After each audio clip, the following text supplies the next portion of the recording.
स्वस्ति नो बृहस्पतिर्दधातु स्वस्ति नः पूषः विश्ववेदाः स्वस्ति मंडलेश्वर स्वामी ज्ञानेश्वर पुरी जी महाराजा अन्य सर्वेषां स्वागतं कुर्मः अभिनन्दनं कुर्मः। ॐ चन्द्रमा मनसो जातचक्षु सूर्यो अजायत श्रोत्राद्वा युश्च प्राणस्य मुखादग्निरजायत पाद्राङ्कारणे शृणुयामदेवा भद्रां पश्येम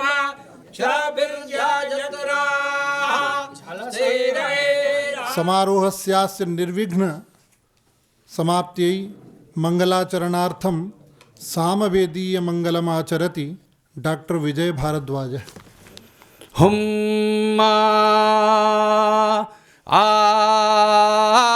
आतो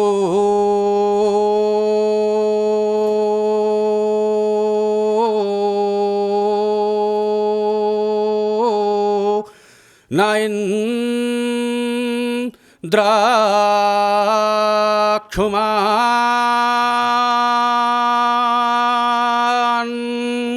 ता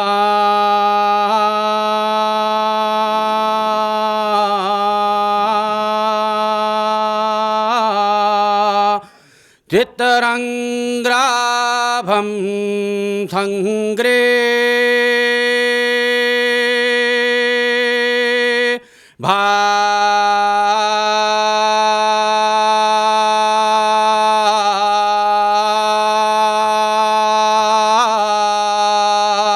चित्तरङ्ग्राभं सङ्ग्रे ऐहो इमः हस्ति दक्षा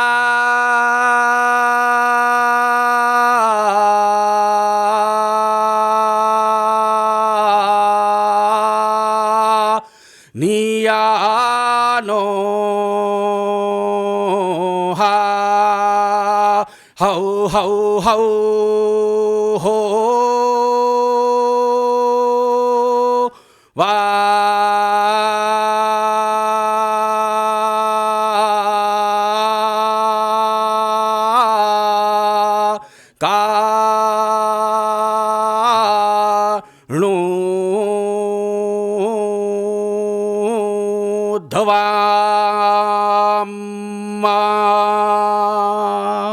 सम्प्रति वाणी वंदनायै प्रोफेसर विनोद बिहारी शर्मा महोदयाः समागच्छन्ति।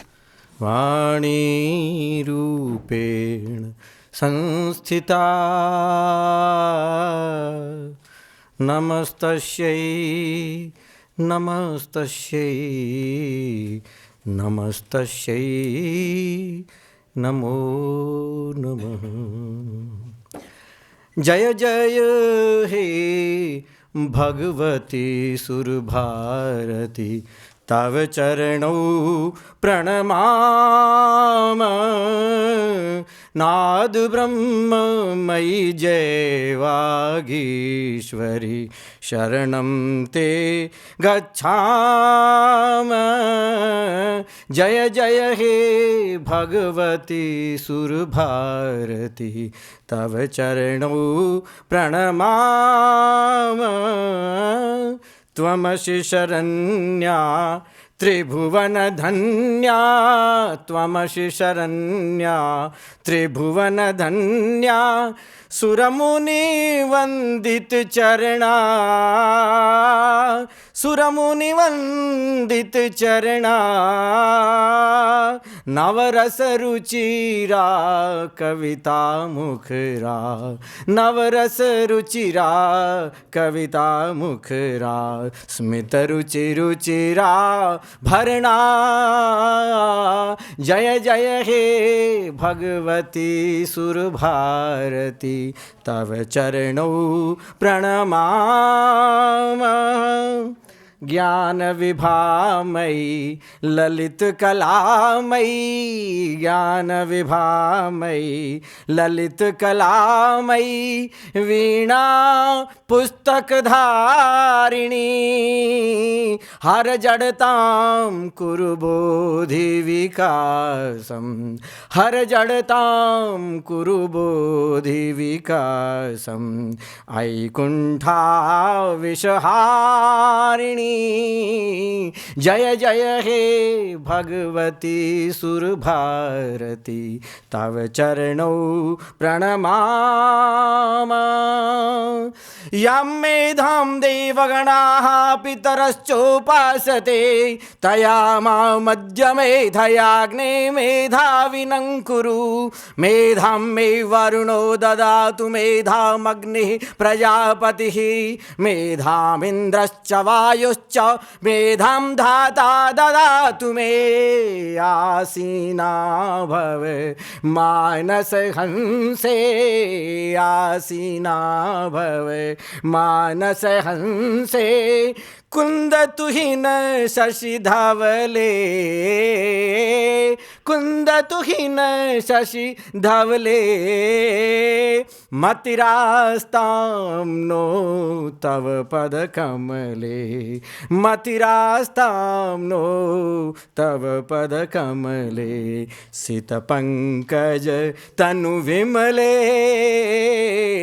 जय जय हे भगवती सुरभारती, तव चरणौ प्रणमामि। नाद ब्रह्ममयी जय वागीश्वरी, शरणं ते गच्छामि, जय जय हे भगवती सुरभारती। नमस्कार, नमो नमः। उपमा कालिदासस्य भारवे अर्थ गौरवं, दंडिनः पदलालित्यं, माघे सन्ति त्रयो गुणाः।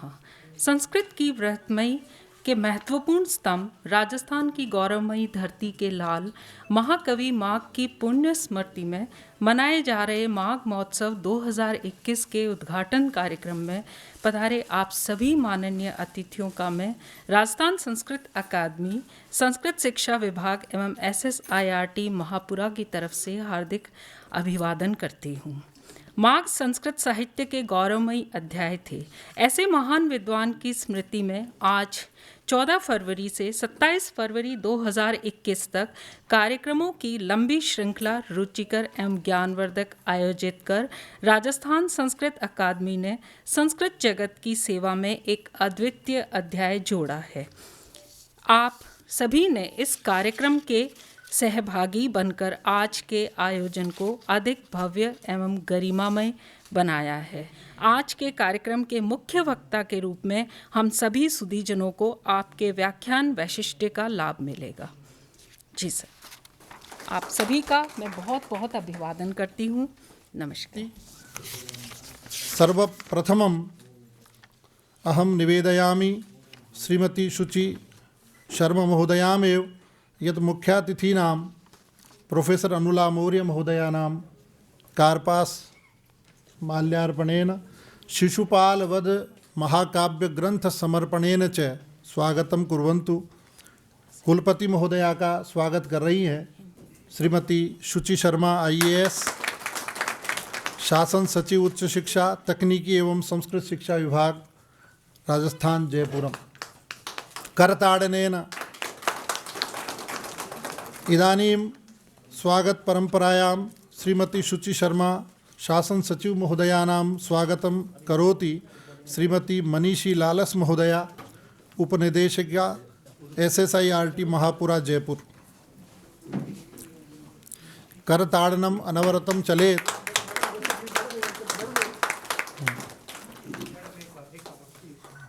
कार्पास माल्य समर्पणेन शिशुपाल वध महाकाव्य ग्रंथ समर्पणेन च स्वागतम् अभिनंदनम्।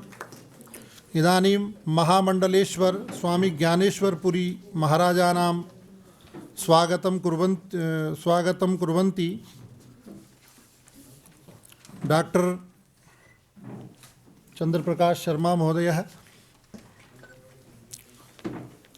करताडनं कुर्वन्तु कृपया।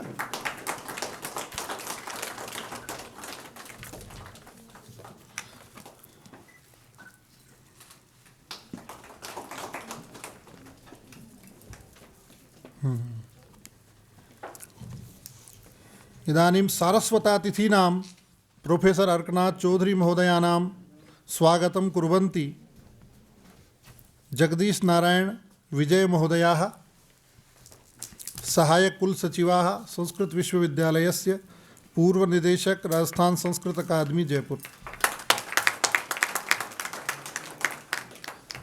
मुख्य वक्तॄणां प्रोफेसर रमाकांत पांडेय महोदयानां स्वागतं कुर्वन्ति श्री प्रदीप भारद्वाज, प्राध्यापक SSIRT महापुरा।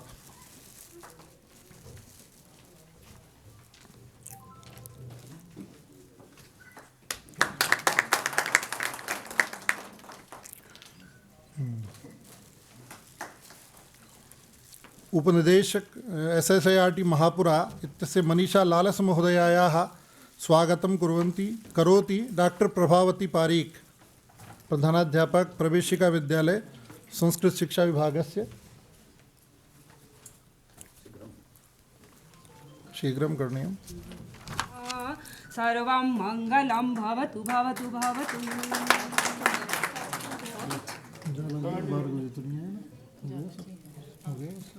अस्तु। बहुत प्रणाम। वयं विशिष्टातिथि उद्बोधनं श्रोतुकामाः आह्वयामः श्री ज्ञानेश्वर पुरी जी महाराजान। संस्कृत के मुझे रुचि हुई कि आप लोगों से मिलकर के, और जो आपके सामने जो दो बेटे VC अनुला मौर्य जी और डॉक्टर अर्कनाथ चौधरी जी, और जो अभी नहीं है सामने संजय जाला जी, ये तीनों को मैं अब पिछली 1 साल से ऊपर देख रहा हूँ। जिस संस्कृत के क्षेत्र में इतना काम किया कि मैं कह नहीं सकता हूँ। उनको बहुत बहुत धन्यवाद। आप इस देववाणी संस्कृत अति प्राचीन काल से प्रतिष्ठित भाषा के रूप में मान्य रही है। विश्व की सभी भाषाओं की जननी मानी जाती है। संस्कृत में सर्वाधिक समृद्ध विपुल साहित्य है जो अनेक शताब्दियों में सृजित होता रहा। ऋषियों ने संस्कृत के साहित्य की ऐसी परंपरा को स्थापित किया जो आज भी सक्रिय है।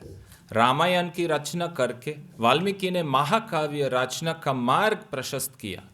इस मार्ग में चलकर अनेक विद्वान हुए जिन्होंने इस लोक में अधिक यश प्राप्त किया, जैसे कालिदास, भारवी, भट्टी, कुमारदास, माघ, रत्नाकर, श्रीहर्ष आदि आदि। इदानीम् अस्मिन्नेव क्रमे अध्यक्षीयम् उद्बोधनं प्रदातुं निवेदयामि श्रीमती शुचि शर्मा शासन सचिव महोदयां।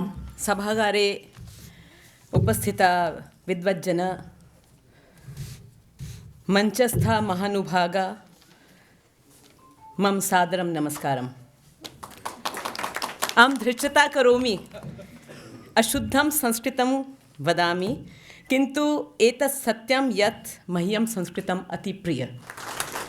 मेरा शत नमन महाकवि माघ को, और मुझे ये जानकारी भी अभी मिली कि इनका जन्म भीनमाल में हुआ था। ये तो हमने पढ़ा था, उपमा कालिदासस्य भारवे अर्थगौरवम दंडे पदलालित्यम, और त्रयोगुण संपन्न माघ महाकवि का यहाँ पर जन्म हुआ है, तो ये राजस्थान की भूमि धन्य है। और अकादमी इसको माघ महोत्सव के रूप में माघ पूर्णिमा को मनाती है। ये वास्तव में एक बहुत ही अच्छी परंपरा की शुरुआत यहाँ पर हुई है, और ये चलती रहनी चाहिए। मेरी आज के दिन के लिए शुभकामनाएं हैं। ते निवेद्यन्ते अद्यतन समारोहस्य सारस्वतातिथयः प्रोफेसर अर्कनाथ चौधरी महोदयाः। यस्यांके च विभाति भूधर सुता देवापगा मस्तके, भाले बाल विधुर्गले च गड़लं यस्योरसि व्यालराट, सोऽयं भूति विभूषणः सुरवरः सर्वाधिपः सर्वदा, सर्वः सर्वगतः शिवः शशिनिभः श्री शंकरः पातु नः। माघ की बात करें तो अभी प्रेम तत्व पर हमारे आचार्य रमाकांत पांडे जी बोलेंगे। मेरे पास कुछ समय की सीमा दी है, फिर भी मैंने सोचा कि कुछ तो लिखें, और वैयाकरण होने के नाते शब्द और अर्थ पर चिंतन करना मेरा काम रहा है, क्योंकि वैयाकरणों को लोग शब्द शास्त्री ही कहते हैं। तो शब्द शास्त्र केवल शब्द रूपों को सिखा देना या धातु रूपों को सिखा देना ही नहीं होता, उसके दार्शनिक पक्ष को भी उद्घाटित करना होता है, उसके अर्थ पक्ष को भी समझना होता है। तो इसीलिए मैंने सोचा कि कुछ माघ काव्य की शब्दार्थ रमणीयता पर ही चर्चा करूं। जैसा कि आप सब लोग जानते हैं, किसी को कहने की आवश्यकता नहीं है कि काव्य का लक्षण जब हमारे आचार्यों ने किया तो रमणीयार्थ प्रतिपादक शब्द काव्यम कहा, और रसात्मकम वाक्यम भी काव्य को कहा। फिर आगे बढ़े हम तो फिर शब्दार्थ में जोड़ दिया उन्होंने कुछ कि यत्रार्थ शब्दो वा तमर्थमुपसर्जनीकृत्य व्यंगतः काव्य विशेषः स सूरिभिः कथितः। और कुछ आचार्यों ने तो यहाँ काव्य तत्व जब है और उसमें शब्द आ ही रहा है, शब्द रसात्मक आ रहा है, तो रस तब तक नहीं झलक पाएगा जब तक उसमें अर्थ की भी रमणीयता न हो। प्रसिद्धाः शोध निर्देशकाः संस्कृत साहित्य अतीव रुचिमन्तः सर्वेषां प्रियाः पूज्याश्च प्रोफेसर रमाकांत पांडेय महोदयाः सच्चिदानंद रूपाय विश्वोत्पत्त्यादि हेतवे तापत्रय विनाशाय श्रीकृष्णाय वयं नुमः। अद्य अस्य उद्घाटन सत्रस्य अध्यक्षाः यद्यपि सा प्रशासनिकपदे वर्तते तथापि तस्याः भाषणं श्रुत्वा अहम् अनुभूतवान् यत् सा आचार्या वर्तते। यतोहि आचार्याणामेव स्मृतौ तावन्ति प्राचीनानि तथ्यानि तिष्ठन्ति, अन्ये तु सर्वे विस्मरन्ति। तादृशी अस्माकं भगिनी आचार्य शुचि शर्मा महोदया, अस्माकं रामानंद जगद्गुरु संस्कृत विश्वविद्यालयस्य कुलपति महोदया, परम विदुषी संस्कृतानुरागिणी आचार्य अनुला मौर्य महोदया, अस्माकं मार्गदर्शकाः गुरुवर्याः, विशेषतः राष्ट्रीय संस्कृत संस्थानमिति पूर्व प्रसिद्धायाः अद्यतन केंद्रीय संस्कृत विश्वविद्यालय इति नाम्ना प्रसिद्धस्य जयपुर परिसरस्य निदेशकाः निदेशकतः तोपि तेषां वैशिष्ट्यं विद्वत्सु वर्तते। तेषां यद्वैदुष्यम् अस्ति, या स्वरमाधुरी वैयाकरणानां रवे तादृशी प्रीतिः न भवति यादृशी अस्माकम् आचार्य अर्कनाथ चौधरी महोदयानां वर्तते।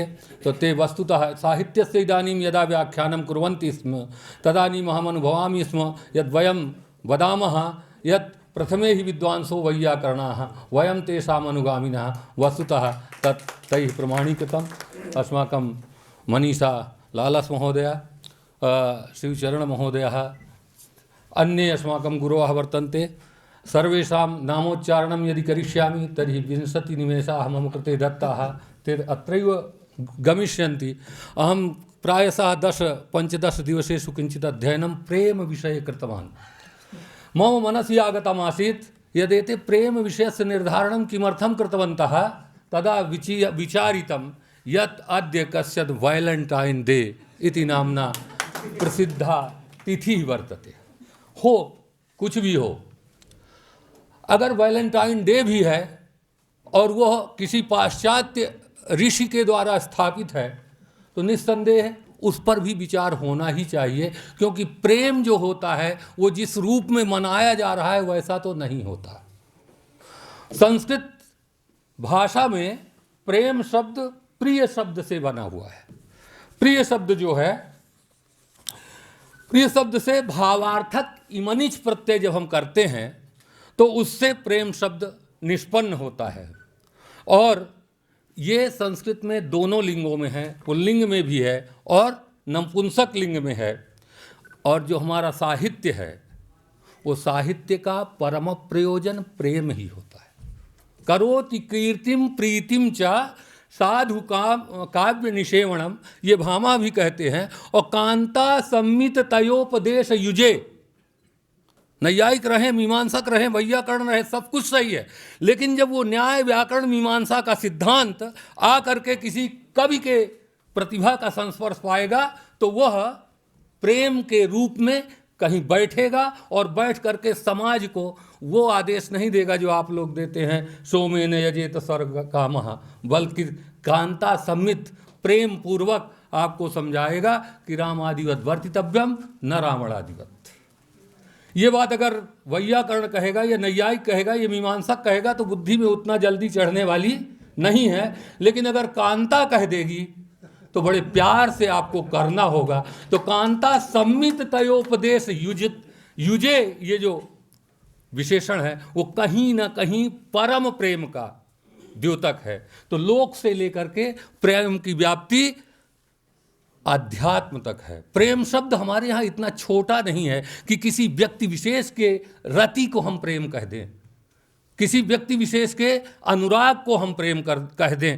प्रेम, लोक का प्रेम जिस प्रकार की आसक्ति चाहता है वही आसक्ति भक्ति में भी है। 11 प्रकार की आसक्तियों का उल्लेख हमारे भक्ति सूत्रों में हुआ है। अगर मैं वहाँ तक पहुँच पाया तो बात करूँगा, नहीं तो 50-60 पेज है, भगवान जाने कभी ये छापेंगे तो कर लेंगे। मैं कितना सुना पाऊँगा ये अलग बात है, लेकिन एक कहानी है कि कोई पंडित जी भागवत सुना रहे थे कहीं, तो वो यजमान समझ नहीं पा रहा था। दक्षिणा देने में उसने कहा कि गुरुजी आपकी विद्या दोहरा गई, आप अब दक्षिणा किस बात की, दूध घी खाए और आपकी विद्या दोहरा गई और पुस्तकें आपने पढ़ लिया, जजमान को तो कुछ मिला नहीं। तो खैर जैसा भी हो, जितना होगा, नहीं तो ये प्रकाशित करेंगे।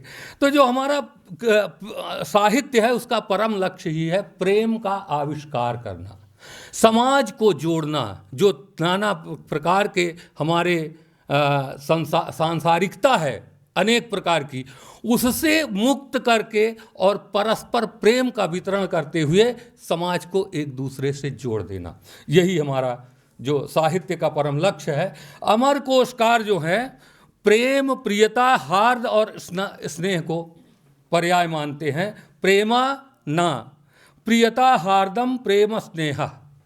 इससे यह सिद्ध हो जाता है कि प्रिय होने का भाव अथवा हृदय का कर्म ही प्रेम शब्द से अभिहित होता है। संस्कृत साहित्य में प्रेम विविध रूपों में प्रतिफलित हुआ है।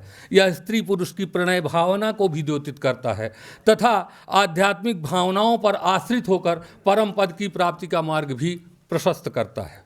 प्रेम संसार का सार है, दो प्रेमी हृदयों का निरूढ़ भाव बंधन है और प्रेमी की प्रसन्नता या प्रेमिका की प्रसन्नता के लिए प्रेमिका या प्रेमी के द्वारा किए जाने वाले त्याग की पराकाष्ठा है। हमारे यहाँ प्रेम में विनिमय नहीं है कि मेरे बर्थडे में तुम हैप्पी बर्थडे बोलो और गिफ्ट दे दो और मैं तुम्हें दे दूं, ऐसा नहीं है। हमारे यहाँ ये देखा जाता है जो प्रणय है, जिसे आप चाहते हैं, उसके लिए आपका समर्पण क्या है। कभी भी विनिमय की वहाँ जरूरत नहीं है। आप मेरे घर नहीं आए तो मैं भी आपके यहाँ नहीं आऊँगा, ऐसा नहीं है। आपका प्रिय कैसे खुश रहेगा, उसको खुश रखने के लिए जो समर्पण किया जाता है वह प्रेम है और उसी प्रणय की भावना मोक्ष तक व्यक्ति को ले जाती है। तो और नाट्यशास्त्र की परंपरा में प्रेम शब्द में प्रयुक्त हैं प्राईम, 3 शब्द जो प्रयुक्त हैं। तो जो भावक प्रकाशनकार शारदा तनय हैं वो इन तीनों की व्याख्या करते हैं। कहते हैं ईशब्द वाच्यो मदनो, ई शब्द से काम, भाति यत्र प्रकर्षता। चूंकि हमें श्रृंगार रस की व्याख्या करनी है तो श्रृंगार के 2 आप देखेंगे। श्रृंगार एक जो हमारे वैष्णव आचार्य हैं काव्य शास्त्र के, उनके पूर्व की स्थिति में एक आता है, और एक जो परम प्रीति रूप श्रृंगार है जो कृष्ण भक्ति में पर्यवसित होता है, वो जो हमारे चैतन्य संप्रदाय के जो आचार्य आते हैं, रूप गोस्वामी इत्यादि, उज्ज्वल नीलमणि इत्यादि, भक्ति रसामृत सिंधु इत्यादि जो ग्रंथ हैं वहाँ पर ये मिलता है। तो शारदा तनय जो है वो प्रेम शब्द के तीनों ही अक्षरों को लेकर के और प्रेम की निरुक्ति को वो करते हैं। और रस कहते हैं कि प्रेम रस श्रृंगार ही नहीं, प्रत्येक रस को पुष्ट करता है, और विशेष रूप से श्रृंगार और करुण को तो पुष्ट करने के लिए उसकी आवश्यकता है ही। तो जिस प्रकार से हिमालय के उत्स से निकलने वाली कोई धारा, 3 धाराएं वहाँ से अगर निकलती हैं, अलकनंदा, मंदाकिनी और भागीरथी, तो जो तीनों धाराएं हैं वो अलग अलग नाम से अभिहित हो रही हैं, किंतु जब वह समतल भूमि में आकर तीनों धाराएं एक साथ मिलकर अपने त्रिविध नाम रूप का परित्याग कर देती हैं तथा गंगा नाम से लोक विस्तृत होती हैं और अपने पवित्रतम प्रवाह के संस्पर्श से अनेक तीर्थों को रचती चलती हैं तथा उनके माध्यम से सांसारिकों का पाप मुक्त करती हैं और उन्हें पवित्र करके सद्गति प्रदान करती हैं। वस्तुतः गंगा, मंदाकिनी, अलकनंदा और भागीरथी ये तीनों एक ही हैं, अलग अलग नहीं है। उनका परस्पर एक ही भूत रूप है। उनके प्रवाह के संस्पर्श से बने तीर्थों में भी गंगा के प्रवाह में कोई भेद नहीं होता, उसमें उस स्थान की महिमा से कुछ वैशिष्ट अवश्य उत्पन्न हो जाता है। उसी प्रकार प्रेम की अनुरागमयी धारा हृदय गह्वर से निकलकर जब पुत्र, मित्र, कलत्र, पिता, माता, गुरु आदि संबंधों की लौकिक स्वार्थ विषयता को धारण कर स्नेह, प्रेम और श्रद्धा रूप में प्रवाहित होती है, सांसारिकता को धारण करती है, तो वह तत्त संबंधों के कारण अनुराग, रति, अनुरक्ति आदि नामों से अभिहित होती है। किंतु जब यह प्रेम भगवत भावमय समतल प्रदेश में एक होकर शांत धारा में बहती है, तब वही धारा भक्ति शब्द से अभिहित होती है। यह भक्ति गंगा विभिन्न भाव तीर्थों से तरंगायित होती हुई भगवत चरण महाब्धि में समाहित होकर भक्त को उसका अभीष्ट फल प्रदान करती है। ये पूरी व्याख्या जो है हम लोग अगर वहाँ चले भक्ति सूत्रों में तो वहाँ मिलेगी। संस्कृत साहित्य में प्रेम के लौकिक और आध्यात्मिक दोनों ही रूपों का वर्णन प्राप्त होता है। वेद, पुराणों, महाकाव्यों, खंड काव्यों तथा नाट्य साहित्य आदि में प्रेम के विभिन्न रूप देखने को मिलते हैं। किसी राजा का अपने राष्ट्र के प्रति प्रेम, रामायण में आप देखेंगे, किसी राजा का अपने राष्ट्र के प्रति प्रेम, किसी प्रेमी का अपनी प्रेमिका के प्रति प्रेम, स्वामी का सेवक के प्रति, सेवक का स्वामी के प्रति, भाई का भाई के प्रति, पुत्र का माता के प्रति, माता पिता का पुत्र के प्रति इत्यादि रूप से प्रेम के अनेक रूप संस्कृत साहित्य में देखने को मिलते हैं। आदि काव्य रामायण की उद्गम भूमि प्रेम है। वहाँ भी क्रौंच द्वंद्व वियोगोत्थः शोकः श्लोकत्वमागतः। मुनि को क्या लेना देना, अगर क्रौंच मारा जाता है तो मारा जाए, वो तो वैरागी है, वीतरागी है। लेकिन मुनि वीतरागी हो सकता है पर क्रूर नहीं हो सकता, वो किसी का वध नहीं दे सकता। वह प्रकृति से प्रेम करता है, प्रकृति उसकी अपनी है, और जब उस प्रकृति के विघात को वो देखता है तो वो इतना ज़्यादा विह्वल हो जाता है कि उसके मुंह से रामायण निकल पड़ती है। माँ निषाद प्रतिष्ठाम तम अगमः शाश्वती समा। तो कहीं ना कहीं कविता की उद्गम भूमि भी प्रेम है, क्योंकि वियोगी होगा पहला कवि, नागार्जुन भी कहते हैं। तो हमारे जो रचना प्रक्रिया को जब अभिनव गुप्त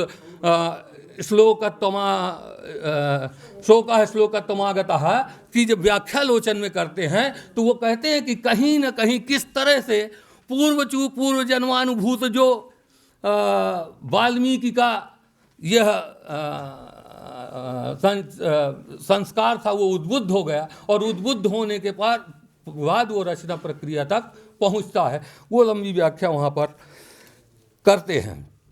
इसके बाद जो रामायण है वो राष्ट्र आराधन और भ्रातृत्व प्रेम का अनूठा उदाहरण है।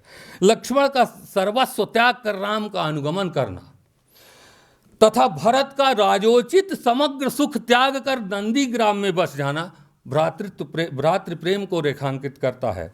शक्ति लगने से मूर्छित लक्ष्मण को देखकर राम कहते हैं, देशे देशे कलत्राणी देशे देशे च बांधवा तम तु देशम न पश्यामी यत्र भ्राता सहोदर। वो देश कहीं भी नहीं मैं देखता जहाँ सहोदर भाई मिल सके, बाकी चीज़ें तो प्राप्त करने पर मिल ही जाती हैं। इसी तरह से भगवती सीता और राम का जो अनन्य प्रेम है वो वास्तव में हमारी भारतीय संस्कृति का प्रेम है। राम और सीता का अनन्य दाम्पत्य प्रेम किस हृदय को चमत्कृत नहीं कर देता। सीता के शोक में राम कहते हैं रामायण में, स्त्री प्रणष्टेति कारुण्यात् आश्रितेत्यानृशंसतः पत्नी नष्टेति शोकेन प्रियेति मदनेन च।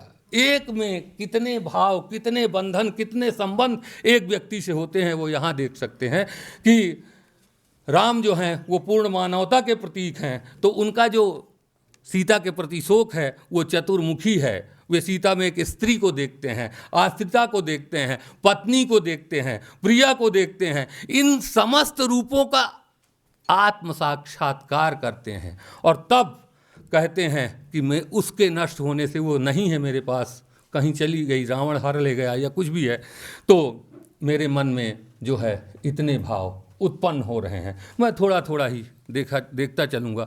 तो राम का अनुराग अगर सीता के प्रति ऐसा है तो सीता का अनुराग भी राम से कहीं आगे है। जब रावण उसे लालसा देता है सीता को कि सोने की लंका है तो भिखारियों के साथ वन वन भटक रही है और यहाँ रहेगी तो सबकी रानी बन जाएगी वगैरह वगैरह, जो लालच दिए जाते हैं। लालच तब भी समान थे, आज भी समान है। लालच तब भी वही दिए जाते थे, लालच आज भी वही दिया जाता है, लेकिन सीता को समझने की स्थितियां अलग अलग होती हैं। तो सीता कहती है वहाँ पर कि भारतीय ललना ऐसे लालचों में आती नहीं, वह वन वन भटक सकती है, कष्ट के पर्वतों का सामना कर सकती है, किंतु संपत्ति के क्षणिक लालसा में वह किसी दुष्ट परपुरुष के सम्मुख आत्मसमर्पण नहीं कर सकती। रावण के द्वारा प्रार्थित सीता उसे कहती है, चरणे नापि सभ्येन न स्पृशेयम निशाचरम रावणम किम पुनरहम कामयेयम विगर्हितम। मैं तुझे थू करती है वो सीता कि तेरी सोनी की लंका जाने दे, जहां भी जो रहने दे, मैं तुझे देखना क्या, छूना क्या, बाएं पैर से भी नहीं छू सकती। ये हमारी प्रेम की पराकाष्ठा है। मैं जरा जरा संस्पर्श करूंगा, बहुत ज़्यादा नहीं जाएगा। और जो दास भक्ति के प्रमुख प्रतीक हैं हनुमान, हनुमान से राम अपने सेवक से हर स्वामी उपकृत होता है, भले उसको कुछ पैसा वैसा देता है और उसे दुत्कारता रहे। राम तो नहीं दुत्कारते थे, लेकिन आजकल जो हम लोग स्वामी हैं थोड़ा अहंकार के हमारा नौकर है, ऐसा हम लोग रखते हैं और होता भी है, यह अज्ञानता का प्रतीक है। हनुमान जब जाते हैं सीता की खबर ला करके रावण को लंका से और आते हैं, तो कोई भी व्यक्ति कहता है कि भाई आज तुमने मेरा इतना किया है तो कल मैं तुम्हारा भी कर दूंगा, तुम्हारे उस उपकार का बदला मैं चुका दूंगा। इसका मतलब ये होता है कि वो ये कामना करता है कि कल इसके ऊपर भी गाज गिरे, ये दुखी हो और मैं इसके काम आऊं। यही हुआ ना, आज आपने मुझे ब्लड दिया है, कल मैं भी आपको ब्लड दूंगा। मतलब तुम भी बीमार हो, कहीं भर्ती हो, तो मैं अपना ब्लड तुम्हें दूं। लेकिन राम कहते हैं, मय्येव जीर्णताम यातु यत्त्वयोपकृतम हरे। हे वानर, हे हनुमान, यत्त्वया उपकृतम, जो तुमने मेरा उपकार किया है वो मय्येव जीर्णताम यातु, वो मुझ में ही पच जाए।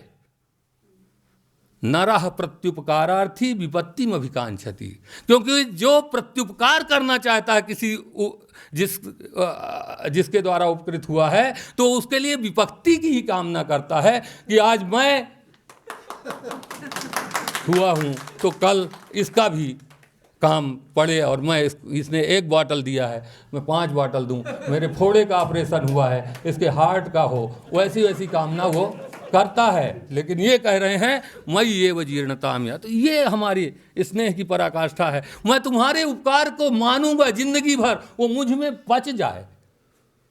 मुझ में ही जीर्ण हो जाए, अब इसके आगे तुम्हें मेरी कभी जरूरत न पड़े, तुम इतने खुशी रहो। ये आशीर्वाद की जो कामना है, ये हमारी संस्कृति की अपनी देन है। आप थोड़ा भावभूति माघ पर मैं बहुत नहीं जाऊंगा क्योंकि काफ़ी लोगों ने बोल दिया है, और मैंने एक ब्लॉग भी लिखा है जो यहाँ है, क्योंकि माघ जो है वो दाम प्रेम के कवि हैं। वो वहाँ यादव साहब जी आए हुए हैं और यादव जी को पढ़ना चाहिए रैगवन, और वहाँ पर किस तरह से यादवों का प्रणय वर्णन है। वास्तव में माघ यादवों के ही कवि हैं, श्री कृष्ण के लिए उन्होंने जो लिखा है, यदुवीरों का जितना बढ़िया वर्णन उन्होंने किया है वो आपको देखना चाहिए।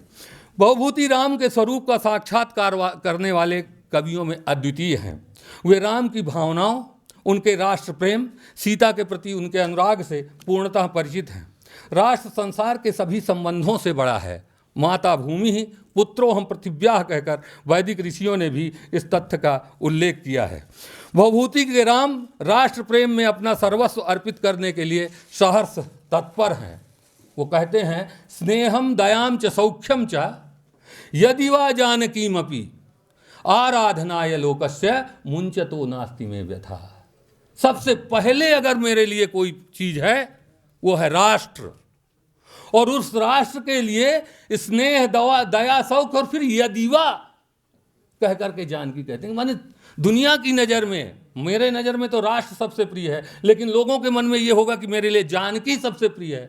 तो अगर जानकी को भी राष्ट्र के लिए मुझे समर्पित करना पड़ जाए तो मुंचतो नास्ति में व्यथा। और वो व्यथा कहने के लिए नहीं है। राम कितना विलाप करते हैं। जो हमारे घर में जब कोई आपत्ति आती है तो सबसे बड़ी आपत्ति बड़े पर पड़ती है।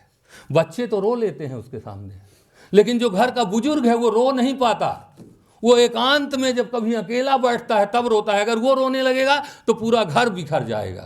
तो वो पत्थर सीने में रखता है और अकेले में कहीं बैठकर रोता है। अगर नहीं मिलता तो उसके हृदय में उसका शोक दबा रहता है। तो उसी को भवभूति परिभाषित करते हैं, अब अनिर्भिन्नो गभीरत्वात् अंतर्भूत घन व्यथा और पुटपाक प्रतीकाशो रामस्य करुणो रसा। यहाँ करुण रति ही बन गया है। रति जो है व्यभिचरित हुई है यहाँ पर, और वो है। और एक श्लोक भवभूति का मैं बहुत टाइम नहीं लूँगा। चिरम ध्यात्वा ध्यात्वा निहित इव निर्माय पुरतः प्रवासे प्यासा श्वासम न खलु न करोति प्रियजनः जगज्जीर्णारण्यम भवति च विकलभ्युपरमे कुकूला नाम रासौ तदन हृदयम पच्यत। यो कुकूला नाम राशि, कुकूल कहते हैं भूसे में लगी हुई आग। और जब भूसे में आग लग जाती है तो ऊपर तो लगता है कि ये बुझा हुआ है, लेकिन अंतर वो सुलगता रहता है। और जिस तरह वो सुलग रहा है वैसा मैं सुलग रहा हूँ। इस पीड़ा को वही समझ सकता है जो ऐसी अनुभूति कर सका हो। तो राम बहुत कुछ दंडकारण्य में रोते हैं, वासंती इत्यादि को आप देखेंगे। अगर प्रेम का वैसा वर्णन संभवतः और कोई कभी करने में समर्थ नहीं हुआ। हमारे देश में शारीरिक आकर्षण कतिपय प्रेम का, कभी भी प्रेम का आश्रय नहीं रहा। स्मार्ट हो, हैंडसम हो या ब्यूटीफुल हो, जो भी होता है, कभी भी वो नहीं रहा। और पारस्परिक विनिमय को प्रेम समझने की भूल भी नहीं करनी चाहिए। भारतीय संस्कृति के अनुसार संस्कृति का कवि धर्ममूलक काम का ही समर्थन करता है। शारीरिक सौष्ठव को निहार कर भड़की काम की ज्वाला संस्कृत साहित्य में प्रेम पदवाच्य नहीं है। किसी भी तरुण और तरुणी को विवाह से पूर्व प्रेम या एकांतवास की अनुमति हमारे साहित्य में नहीं है। तरुण और तरुणी के मध्य प्रणय प्रवृत्ति स्वकृत माने उन दोनों के द्वारा हो अथवा बंधुकृत हो। कोई युवक या युवती स्वयं एक दूसरे से परिणय करें या उनके माता पिता बंधु के द्वारा वह परिणय कराया गया हो, किंतु प्रणय के उन्माद में उन्हें मर्यादा के उल्लंघन की अनुमति कथमपि नहीं है। संस्कृत साहित्य किसी भी युवक या युवती को एक दूसरे के शारीरिक सौष्ठव को निहार कर काम के आवेश में आकर एक दूसरे को अपना लेने की अनुमति नहीं देता। काम क्षणिक है, यौवन भी क्षणिक है, जबकि दाम्पत्य जन्म जन्मांतरों का बंधन है। कामावेश में लिया गया विवाह निर्णय कथमपि स्थायी नहीं हो सकता। दाम्पत्य जीवन के स्थायित्व के लिए भावनात्मक सौंदर्य और आत्मिक चिंतन आवश्यक है। कर्ण के आश्रम में पली बढ़ी, प्रकृति की सस्य श्यामला क्रोध में मृग के छौनों के साथ खेलने वाली, लता पादपों से सहोदर स्नेहसिक्त व्यवहार करने वाली अनिंद्य सुंदरी शकुंतला को कालिदास अत्यधिक प्रेम से पालते हैं, दुलारते हैं। उसे विदा करते हुए वृक्ष और लताएं आभूषणों से उसे सजा देते हैं। कर्ण के रूप में कालिदास खूब बिलखते हैं। पुत्री का कितना बड़ा ऋण उन पर है, यह सोचकर ही उनका कलेजा फटने लगता है। वह कह उठते हैं, सममेष्यति मम शोकः कथम नुवत्से त्वया रचित पूर्वम उटच द्वार विरूढ़म नीवार बलिम विलोकयतः। तू चली जाएगी, लेकिन तेरे द्वारा जो नीवार की बलि दी जाती थी और आज ये उटज कुटी के द्वार पे ये उगकर बड़े बड़े हो गए हैं, इन्हें देख करके मेरा शोक कैसे शमित होगा। अभी सर कह रहे थे एक संबंधी ज्ञानम अपर संबंधिनम स्मारयति, तो वो एक संबंधी ज्ञान अपर संबंधी का स्मरण कराएगा। इसलिए यह कर्ण की नहीं, प्रत्येक भारतीय पिता की पुत्री के प्रति अनृणता का स्वर है। कोई भी पिता अपनी पुत्री से अनृण नहीं होता, वो हमेशा उसे याद करता है। करुण परिदेवन है, किंतु भारतीय पिता पुत्री को पलकों में बिठाकर भी उसे उसके अपराध का दंड ही देता है। वासना की घिनौनी वात्या में फंसकर जिस पुत्री ने आश्रम की मर्यादाओं को तोड़ा हो, शरीर के आकर्षण से बढ़ी कामुकता को शांत करने के लिए तपोवन की मर्यादाओं को तार तार कर दिया हो। तपोवन की जो मर्यादा है, दुष्यंत से प्रेम करने का स्थान नहीं है, वो तपोभूमि है। आप वहाँ गंधर्व विवाह नहीं कर सकते। तो तार तार कर दिया हो, वह क्षमा की पात्र नहीं हो सकती। जो कालिदास अव्याज मनोहर गात्री उस शकुंतला को तपह क्षम बनाने के कर्ण के प्रयास को नीलोत्पल के पत्ते की धार से समी लता के पेड़ को काटने की उपमा देने से नहीं चूके, वही कालिदास अभिज्ञान शाकुंतल के पंचम अंक में गौतमी, सारगरव और सारद्वत के मुख से वास्तविकता का बोध भी शकुंतला को करा देते हैं। उसके अपराध के लिए उसे डांटते फटकारते हैं, उसके किए के फल के परिणाम को भोगने के लिए भी कहते हैं। शारीरिक आकर्षण प्रेम का नहीं, वासना का मूल है। काम के आवेश में किसी सुंदरी को पाने के लिए मधुरता से सनी विषौषधि देने वाले लंपट का लक्ष्य प्रेम कथमपि नहीं हो सकता। वह उसे भोगने के बाद भूल ही जाता है। इसलिए कालिदास शिक्षा देते हैं, अतः विचार्य कर्तव्यम विशेषात संगतम रहा। जो एकांतिक संबंध है वो बहुत विचार कर किया जाना चाहिए। ऐसा नहीं किया जाना चाहिए कि थोड़ी देर में उस उन्माद में आप भूल जाएं। इतना ही नहीं, बाणभट्ट की जो महाश्वेता है, वो महाश्वेता को भी बाणभट्ट बड़े प्रेम से पालते हैं। वो कहती है खुद कि सा हम वीणेव अंकादंकम संचरंती। वो कहते हैं मैं वीणा की तरह, कभी मैं जमीन में नहीं बैठी। मेरे पिता लोग मुझे जैसे वीणा को कोई जमीन में नहीं रखता, एक गोद से दूसरे गोद, दूसरे गोद से तीसरे गोद में जाती हुई ऐसा मैं पली बढ़ी। और फिर क्या हुआ, इतने प्रेम से जो पलेगी तो कहती है, क्रमेण चक्रतम में बपुषी बसंत यु मधुमासेन मधुमास यु नव पल्लवेन नव पल्लव युव कुसुमेन कुसुम युव मधुकरेण मधुकरेण युव मदेन नव यौवनेन पदम। धीरे धीरे किस तरह से मेरे शरीर में युवावस्था आई, मैं युवती बनी। और उस युवती होने के बाद जब वो अछोत सरोवर जाती है, वहाँ पुंडरीक को देखती है। और पुंडरीक को देखती है तो परिचय भी नहीं है, कोई परिचय दोनों में नहीं है। वो नहीं जानती कि ये पुंडरीक कौन है, और ना महाश्वेता को पुंडरीक ही जानता कि ये कौन है। दोनों एक दूसरे के रूप से आकृष्ट होते हैं। थोड़ा सा परिचय होता है बाद में, पर जब समर्पण होता है उस समय नहीं। जब हृदय को समर्पित कर देते हैं उस समय न वो उसे जानता न वो उसे जानता। और इसके बाद पुंडरीक की भी वही दशा होती है। और फिर उनकी जो दशा है वो आप सबको मालूम है। इसके बाद कपिंजल समझाता है पुंडरीक को कि सखे पुंडरीक नैतद अनुरूपम भवतः। पुंडरीक ये तुम्हारे अनुरूप नहीं, अरे हम तपस्वी के बच्चे हैं, तपस्या करने वाले लोग हैं। और क्षुद्र जन क्षुण्ण एवं मार्ग, ये मार्ग क्षुद्र जनों के लिए है। धैर्य धना ही साधव, साधुओं को धन है धैर्य धारण करना। किम यह कश्चित प्राकृत यो विकली भवंतम आत्मानम न रुणत्सि, तुम किसी प्राकृत मनुष्य की तरह जो विकल हो रहे हो महाश्वेता की याद में, अपने को क्यों नहीं रोकते। क्वते तद्धैर्यम, तुम्हारा वो धैर्य कहाँ गया। क्वासो इंद्रिय जय, वो इंद्रिय जय कहाँ है। क्या केवल महाश्वेता को देख करके इंद्रियों से तुम्हारा अधिकार खो गया है, इत्यादि इत्यादि वो कहते हैं। किंतु काम के प्रचंड वात्या में फंसा हुआ पुंडरीक कुछ भी समझने को तैयार नहीं होता। वो इतना विह्वल हो जाता है कि अंततः उसके प्राणों पर संकट आ जाता है। कपिंजल महाश्वेता को मनाने जाता है। महाश्वेता जब तक आती है तब तक वो मर चुका होता है। वो प्रेम कथा आपको मालूम है, वह रूप के आकर्षण का प्रेम था।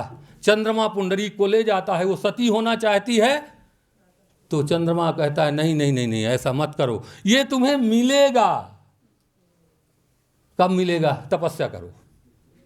जब तपस्या से दोनों का अंतःकरण पवित्र होता है और आत्मिक प्रीति उत्पन्न होती है, तभी शकुंतला और दुष्यंत भी मिलते हैं, तभी पुंडरीक और महाश्वेता भी मिलते हैं। तो हमारी संस्कृति में प्रेम आत्मिक सौंदर्य में प्रेम होता है, ना कि शारीरिक सौष्ठव में, ना धनित्व में, ना किसी और किसी चीज में नहीं होता। इसीलिए इसी तरह में एक दूत में स्नेहा ना हो किमपि विरह ध्वंसी नस्ते तो भोगादिष्टे वस्तु उपचित्रसान प्रेम राशि भवंती। ये है प्रेमियों की एक मनोवैज्ञानिक दशा भी। तापसवत् राज, थोड़ा अगर विलंब हो तो मुझे क्षमा करेंगे, क्योंकि मैंने ये जो लिखा, आप जैसे विद्वान जो बैठे हैं, तो 2-4 मिनट और लूँगा। भक्ति को मैं बहुत ज़्यादा नहीं बोलूँगा, क्योंकि आप आ चुके हैं भक्ति के सिद्धांत को जानने वाले हमारे अशोपा जी, पर साहित्य वाला गुरु जी बैठे हैं, इसलिए थोड़ा। तो आप देखेंगे तापस वत्सराज जो नाटक है, उसमें प्रेमियों की क्या दशा होती है कि खूब मिलते हैं, जुलते हैं, एक दूसरे से बातें करते हैं, फ़ोन पर भी करते हैं, अब आजकल व्हाट्सअप वगैरह हो गया है, और ये सब कुछ होता है, लेकिन जी नहीं भरता, कभी भी प्रेम नहीं। वो भी हमारे यहाँ आया है, क्योंकि कभी से तो कुछ भी परोक्ष नहीं होता, कभी भी हुआ होता है। वो कहते हैं तद्वक्त्रेन्दु विलोकनेन दिवसो नीतः प्रदोष तथा, मैं उसका मुंह देखने में पूरा दिन बिता दिया, सुबह बिता दी, शाम बिता दी, दोपहर भी बिता दिया। तद्गोष्ठैव निशापि, उसके साथ गप मारने में रात भी बिता दी। ताम संप्रत्यपि मार्ग दत्त नयनाम, लेकिन फिर भी जी नहीं भरा। आज भी मैं अपने मार्ग में आंखें बिछाए हुए बैठी उस वासव दत्ता को देखने के लिए मेरा मन उत्कंठित हो रहा है कि मथवा प्रेमणो विचित्रा गति, प्रेम की गति ही बड़ी विचित्र होती है, इसमें दिल नहीं भरता, जी नहीं भरता। ये भी हमारे यहाँ तो।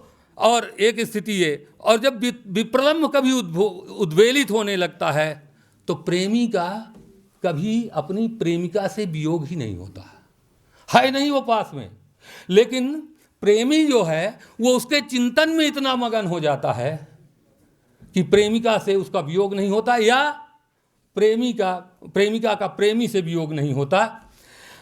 मालती माधवम में जब माधव मालती से अलग है, उसी को सोचता है, तो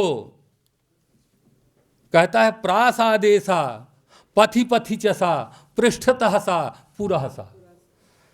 वो महल में है, हर मार्ग में है, पीछे है, आगे है, पर्यंके सा मेरी पलंग में है, दिशि दिशि चसा पूरी दिशाओं में है, और हंग हो चेतः प्रकृति रपरा नास्ति में कापी, मेरी प्रकृति और कुछ है ही नहीं, सा सा सा सा, केवल वो मालती वो मालती वो मालती, जगति सकले कोयम अद्वैतवाद।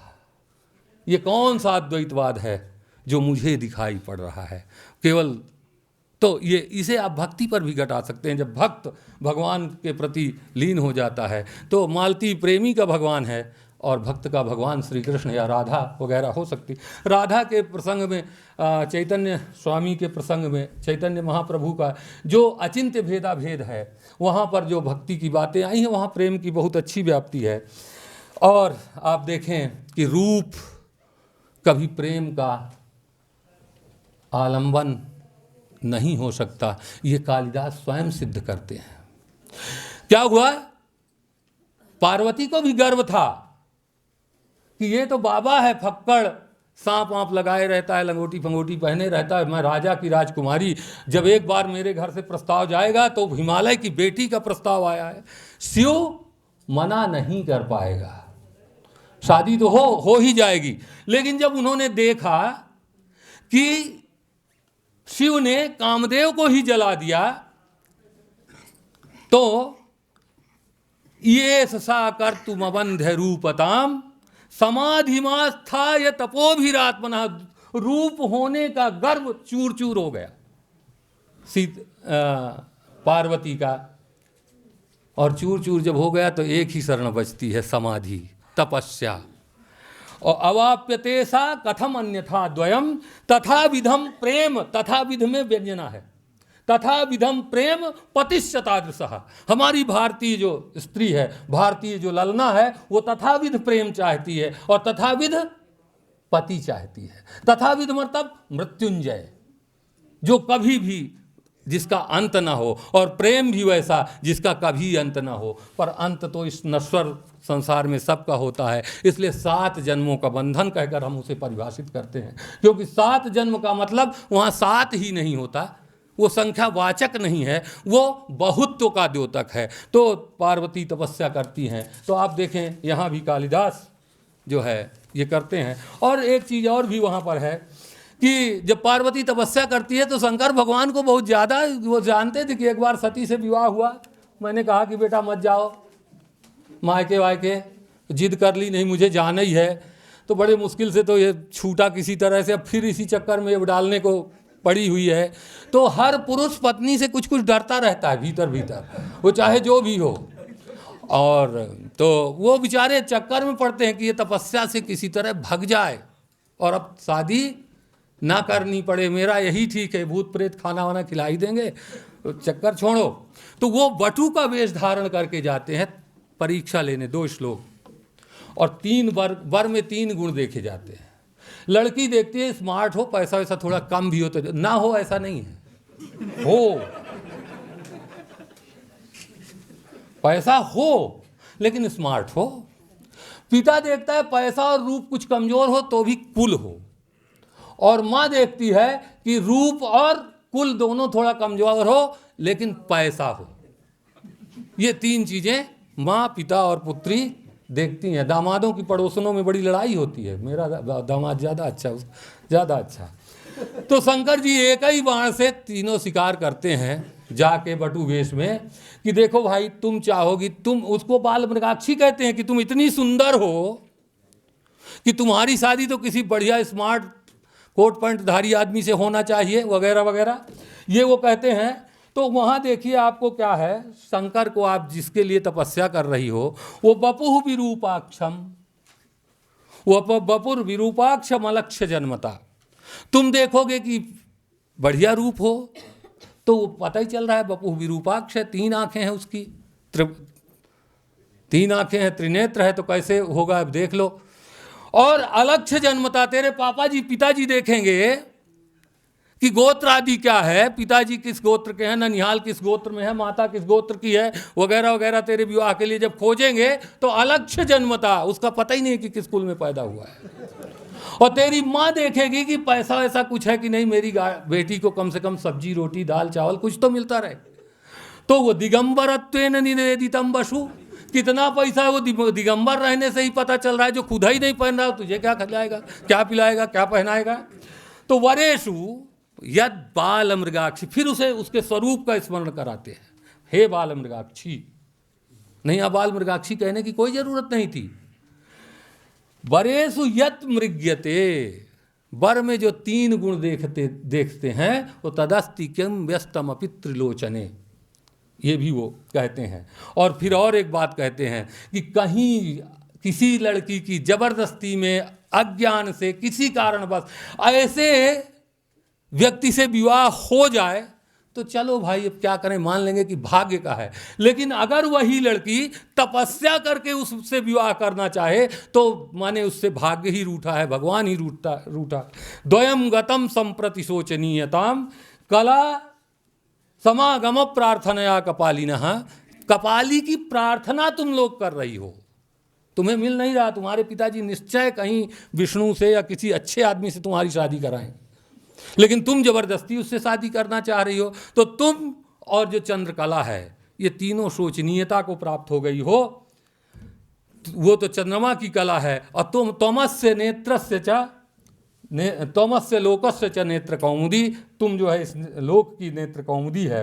अंततः सब कुछ सुनते हुए पार्वती अपने सखी से जवाब देती है, खुद नहीं कहती, क्योंकि वो बटू है, ब्राह्मण वेश में तपस्वी आया है, और शिव की निंदा जब कर रहा है तो शिव की निंदा तो नहीं सुन सकती, लेकिन एक अतिथि को अपने दरवाजे में डांट भी नहीं सकती। ये भी हमारी संस्कृति है कि अगर आपके अतिथि कोई आया है तो उसको आप भग दरवाजे से, ऐसा नहीं कह सकते। तो अपने सखी से उसे मना कराती है, और जब उनका उत्तर शिव सुनते हैं तो शैलाधिराज तनया नययौ न तस्थौ, पार्वती ना तो रुक सकी, न खड़ी रह सकी, और ना आगे बढ़ सकी। और उससे आगे एक कदम कि जब पार्वती का शिव स्पर्श करना चाहते हैं तो वो मना कर देती है। मेरा मन है, वो कहती है मैं चाहती हूं कि मेरा विवाह हो आपसे, ये मेरी इच्छा है ना, लेकिन अब तो मेरे पिताजी पर डिपेंड है, आप पिताजी के यहाँ प्रस्ताव भेजो, अगर वो चाहते हैं कि करेंगे तो करेंगे, नहीं फिर उनकी भी तपस्या करके मैं मनाऊंगी, ऐसी बात नहीं है, लेकिन मैं अपना समर्पण आपको नहीं कर सकती। ये मेरा पिंड जो है ये मेरे पिता का है, मन वो मेरा है। तो इस तरह की बातें वहाँ पर है। ऐसा उत्कर्ष, ऐसा उत्कृष्ट प्रेम जो है वो भारतीय संस्कृति में है। अब ये जो भक्ति है वहाँ पर भी छू लूँ, नहीं तो अशोका जी कहेंगे भक्ति वाला बताया नहीं। तो सपरानुरक्तिरीश्वरे कह करके भक्ति को परिभाषित किया गया है, और आनंद को ब्रह्म कहा गया, और प्रीतिश्च आनंद विशेषः, ये भी बात आई है, वो सब कुछ भी वहाँ है। और इसके बाद ये भक्ति की धारा आप समग्र क्षेत्र में देखेंगे, ये प्रेम की धारा जो बहती है ये अविरल स्रोतस्विनी है और विविध रूपा स्रोतस्विनी है। आप बंगाल में देखिए, आप आसाम में देखिए, महापुरुष शंकर देव के अंकिया नाट, मिथिला में कीर्तनिया, और जो हमारे सबसे बड़े कवि हैं जयदेव मिश्र, जिनका कि आप नहीं, जयदेव तो वो गीत गोविंद वाले अलग हैं, मिथिला में एक कवि हुए हैं जयदेव, जिनका प्रसन्न राघव नाटक है, उसमें आप देखिए ये लीला नाटकों की परंपरा में पूरे नाटक हैं। राजशेखर का बाल रामायण है, प्रसन्न राघव है, और आपका जो हनुमान नाटक है। तो इनको आप देखेंगे कि ये लोक में ऐसे जैसे आजकल हिंदी में रामलीला हो रही है, उस समय संस्कृत में ये नाटक खेले जाते थे, और लोक की परंपराओं को उसमें अनुस्यूत किया गया, जिससे बाद के कवि बहुत प्रभावित हुए। प्रसन्न राघव का बहुत बड़ा प्रभाव तुलसीदास में आपको देखने को मिलेगा, अन्य कवियों में देखने को मिलेगा। पुष्पवाटिका जो प्रसंग है सीता का, वो पुष्पवाटिका प्रसंग पूरा का पूरा तुलसी वहीं से लेते हैं। आनंद रामायण आदि जिस तरह से उनके उपजीव्य हैं, उसी तरह से वो भी हैं। तो एक भक्ति की एक विशेष जो धारा है वो पूरे देश में प्रेम के द्वारा बहती है। आप मणिपुर में आज भी है, आपने जिन जयदेव का नाम लिया, पुरी में, राजस्थान में मीरा, यहाँ केवल संस्कृत के कवि ही नहीं पैदा हुए। हम लोग संस्कृत वाले हैं तो संस्कृत के कवि को देखते हैं, ये हमारी स्वार्थ बुद्धि हो सकती है। राजस्थान की भूमि में भक्त भी बहुत बड़े बड़े पैदा हुए, हाँ, और देशभक्त भी, वीर भी, और दानदाता भी। हर तरह से ये धरती जो है ये वास्तव में पूज्य रही। ये भारत भूमि का एक अंश है, ये विशेष और समग्र भारत देश इसके कारण वंदनीय बना। तो इस तरह से ये प्रेम पर मैं थोड़ा ही प्रकाश डाल सका। मेरे पास 60 पेज लिखा हुआ है, अगर झाला जी कहेंगे या आप लोग तो मैं इसे कुछ संशोधित करके दूंगा। वास्तव में ये टाइम है। बुभुक्षितैर व्याकरणम न भुज्यते न पीयते काव्य रसम पिपाशु भी, ये हमारे माघ कवि की ही उक्ति है, किसी और की उक्ति नहीं है। मुझे लगता है वो कभी भूखे रहे होंगे और जबरदस्ती पंडित सभा में उनको कुछ करना पड़ा होगा, तो वो बुभुक्षितैर व्याकरणम न भुज्यते कहे। तो मैं अपनी वाणी को यहीं विराम देता हूँ। ततः पूर्वम अद्यतन अस्माकं मुख्यातिथि महोदयाः प्रोफेसर अनुला मौर्य महोदयाः। आज युग बदल रहा है। रिश्तों के मायने मिट रहे हैं। भड़कीली जीवन शैली और धन का रौब सफलता का पर्याय हो चुका है। इस आपाधापी भरे जीवन में हमें खुद से मिलाने वाला, विश्राम देने वाला, ठहराव लाने वाला कोई है तो वह महाकवियों के साहित्य ही हैं। कई साहित्य हमारे अवचेतन में समती हैं। उनका प्रभाव हमारे जीवन में स्पष्ट नहीं होने पर भी हमारे व्यक्तित्व पर प्रभाव डालते हैं। कई साहित्य भावुक हृदयों पर राज करते हुए व्यक्तिक, सामाजिक, राजनीतिक, वैश्विक मुद्दों पर जागृति लाते हैं, तो कई साहित्य बौद्धिक परतों को झकझोरते हुए उन्हीं परतों में नए आयाम की राह खोलते हैं। इन साहित्यों को समान रूप से प्रभावी बनाने वाला अगर कोई तत्व है तो वो है प्रेम तत्व, जो आज के उद्घाटन समारोह का मुख्य विषय है। इसी प्रेम तत्व को साहित्यकार सर्वस्व घोषित किया है। एक काव्य के रचयिता और दूसरे काव्य के आलोचक हैं।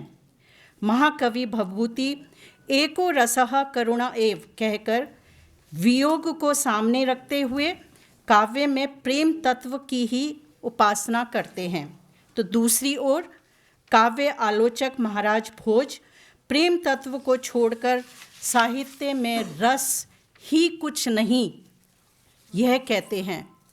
इस प्रेम तत्व को रसिक लोग मुकर सारस्वादवत कहकर इसकी अनिर्वचनीयता सिद्ध करते हैं।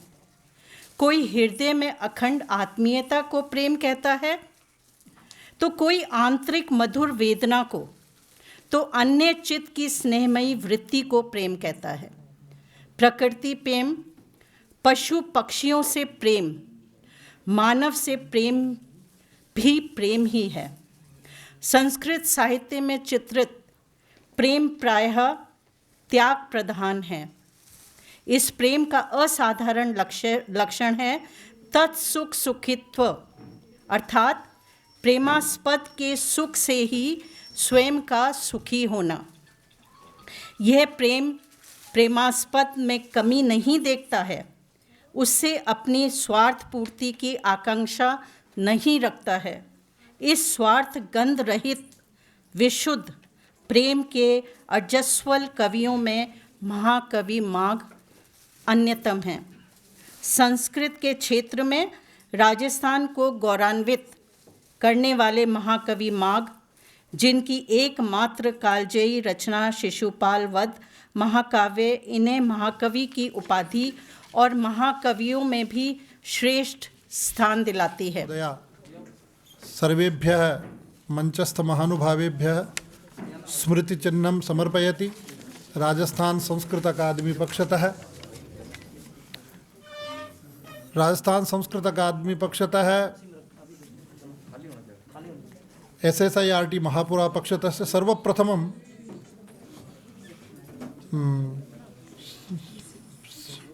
प्रोफेसर अनुला मौर्य कुलपति महोदया, संस्कृत विश्वविद्यालयस्य अद्यतन मुख्यातिथि महोदया, इदानीं श्रीमती शुचि शर्मा शासन सचिव महोदया, अद्यतन समारोहस्य अध्यक्षा, मनीषी लालस महोदया स्मृतिचिह्नं समर्पयति।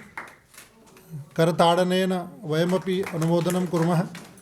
विशिष्टातिथि महोदयाः श्री महामंडलेश्वर स्वामी ज्ञानेश्वर पुरी जी महाराजेभ्यः स्मृतिचिह्नं समर्पयति। उपनिदेशिका सारस्वतातिथयः प्रोफेसर अर्कनाथ चौधरी महोदयाः, तेभ्यः स्मृतिचिह्नं समर्पयति लालस महोदया। मुख्य वक्तृभ्यः प्रोफेसर रमाकांत पांडेय महोदयेभ्यः स्मृतिचिह्नं समर्पयति।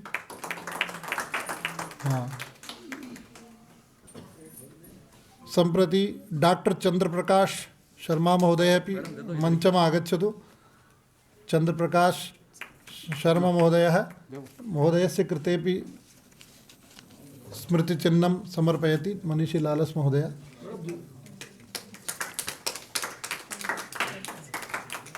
कि भगवान के उस प्रेम का दर्शन जो कि प्रेम का प्रसंग है आज का, एक रीत प्रीत कीनी है मोहन और याई ते ब्रज रीत न्यारी है और जाकी माया सब जगत नचावत और बाय नचावत गोख की नारी है।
माखन लेकर कहाँ चली? थोड़ा सा माखन हमें भी खिला दो। कान खोल के सुनो कान्हा, मैं तुम्हें माखन आज ही दूंगी। अरे अरे सुन तो।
बोलिए कृष्ण कन्हैया लाल की जय।